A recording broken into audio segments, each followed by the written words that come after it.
দর্শন সন্ত্রাসের দর্শন। আপনি যদি মৌলবাদ যদি বিশ্লেষণ করেন, এই মৌলবাদ ধর্মের নামে, তাদের ভাষায়, তাদের ইসলামের নামে যে কোনো হত্যা, সন্ত্রাস, নারী নির্যাতন বা মানবতার বিরুদ্ধে অপরাধকে বলতে থাকে। ৭১ সালে এই মৌলবাদের দ্বারাই তারা গণহত্যাকে বৈধতা দিয়েছিল। আমাদের মেয়েদেরকে পাকিস্তানের রাতে তুলে দিচ্ছে গণিমতের মা বলে, এবং সেটা বলছে না এটা ইসলামের কারণে, ইসলামের দোহাই দিয়ে তারা এটা করেছে, ইসলাম রক্ষার জন্য, পাকিস্তান অখণ্ডতা রক্ষার জন্য।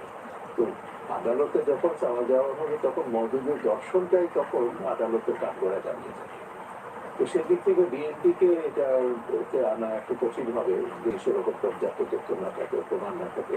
তো জামাতের ব্যাপারে আমরা 2013 সাল থেকে যখন সাইডির মামলা নিয়ে, রায় নিয়ে যখন তারা সহিংসতা আরম্ভ করলো সারা দেশে, বিশেষ করে কিন্তু অধ্যুষিত এলাকায়, তখন আমরা বহু এলাকায় গেছি। যেই সন্ত্রাসী কর্মকাণ্ডের কথা বলা হচ্ছে সরকার বা বিভিন্ন জায়গা থেকে, তো বলা হচ্ছে যে বিএনপি জামাত আসলে সন্ত্রাসী কর্মকাণ্ডের সাথে জড়িত ছিল। তাহলে তো দুই দল সমভাবে দোষী, একদল দোষী বলে বিচার বিভাগীয় তদন্ত গবেষণা দেখতে চাই ওদের কথা, কিন্তু জামাতেরটা আমরা বারবার বলছি 2013 সবগুলোই ইয়ে করার, নিষিদ্ধ করা যাবে।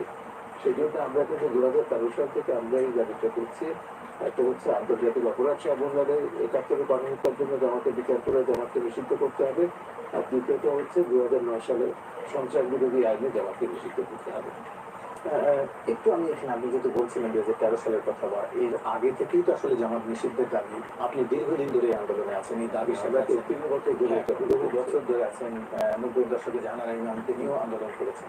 এই যে দীর্ঘ দাবির পরও যেই তখনকার যে অপরাধটি ছিল যে ৭১-এর মানবতা বিরোধী অপরাধ বা যুদ্ধাপরাধের দায় জামাতকে রাজনৈতিক দল হিসেবে নিষিদ্ধ করা, সেটি তো আসলে হয়নি। সেই অর্থে কি আপনাদের আন্দোলনটি সফল হলো বলা যায়? হবে না কেন? সেই অভিযোগে তো তারা ট্রাইব্যুনাল তো গঠন করা হয়েছে, সেজন্য ট্রাইব্যুনালের আইনটা যদি দেখেন, এখানে ব্যক্তির বিচারের কথা বলা হয়েছে, সংগঠনের বিচারের কথা বলা হয়েছে। ট্রাইব্যুনালে জামাতের শীর্ষস্থানীয় নেতাদের বিচার হয়ে গেছে, এখন এটা হচ্ছে অপেক্ষমান। ট্রাইব্যুনালে কিন্তু জামাতের ৭১-এর গণহত্যার সঙ্গে সম্পৃক্ততা এগুলোর তদন্ত শেষ হয়ে গেছে। তদন্ত সংস্থার তদন্ত শেষ করে 2013 সালের এপ্রিলে এটা ট্রাইব্যুনালে প্রসিকিউশনকে জমা দিয়ে দিয়েছে। প্রসিকিউশন অপেক্ষা করছে সরকারের নির্দেশ। তো আইনমন্ত্রী বহুবার আমাদেরকে বলেছেন এই জামাতের বিচার বা সংগঠনের বিচার করতে গেলে আইনের একটা সংশোধনী লাগবে, কারণ আইনের সংগঠনের শাস্তির কথা বলা হয়। 2009 সালের আইনে, সন্ত্রাস বিরোধী আইনে যেভাবে শাস্তির কথাটা এক্সপ্লিসিটলি বলা হয়েছে, আমাদের ওই আইনে এই অ্যাম্বিগুইটি আছে। তখন আমাদের সভাপতি ছিলেন বিচারপতি গোলাম জাপানি, উনি আইনমন্ত্রীকে বলেছেন যে ট্রাইব্যুনাল যদি জামাতকে অপরাধী দোষী সাব্যস্ত করতে পারে, অপরাধী সংগঠন হিসেবে ঘোষণা করতে পারে, শাস্তিও তারা দিতে পারবে।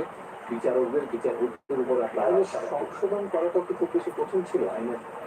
না, আমাদের মতে এটা মোটেই কঠিন কিছু না। এখন কেন করা হয়নি 10 বছর, সেটা আমি জবাব দিতে পারবো, সেটা পারবো না।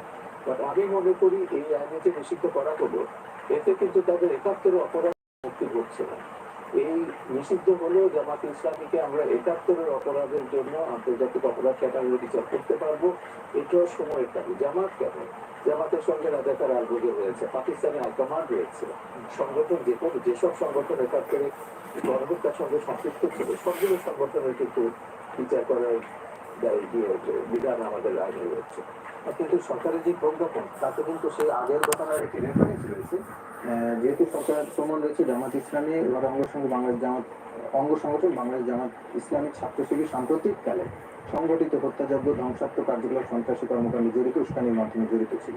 তো সাম্প্রতিককালের ঘটনার প্রেক্ষিতে তাকে নিষিদ্ধ করে, কিন্তু সাম্প্রতিককালটা হাতের কাছে প্রমাণ রয়ে গেছে। তারা যাতে গ্রেফতার করেছে তারা নিশ্চয়ই সেসব স্বীকারোক্তি দিয়েছে বা তথ্য প্রমাণ আছে, সেটা তো আদালতে যখন শুনানি হবে তখন অপরাধ করেছে। সুতরাং অপরাধ থেকে জামাতের কোনো দায় মুক্তি করছে না। 2009 সালের আইন আপনি 2013 বিচার করতে পারবেন। কিন্তু যুদ্ধাপরাধের যেই দায়টি ছিল সেই প্রসঙ্গে তাদের নিষিদ্ধ না হওয়া থেকে আপনাদের মধ্যে কোনো অতৃপ্তি রয়েছে যে সেই দাবি, সেই রায়? আমরা অতৃপ্তি, আমরা দাবি জানিয়ে যাচ্ছি, কারণ আপনার মনে রাখতে হবে এই ট্রাইব্যুনালও গঠন করা হয়েছে নির্মূল কমিটি গঠন হওয়ার 18 বছর পরে, আর এত বছর পরে এইটা হচ্ছে। কিন্তু আমরা লেগে আছি বলে এটা সম্ভব হয়েছে। আমরা যদি আন্দোলন ছেড়ে ঘরে ফিরে যেতাম, দাবি ছেড়ে দিতাম, তাহলে এটা সম্ভব হতো না।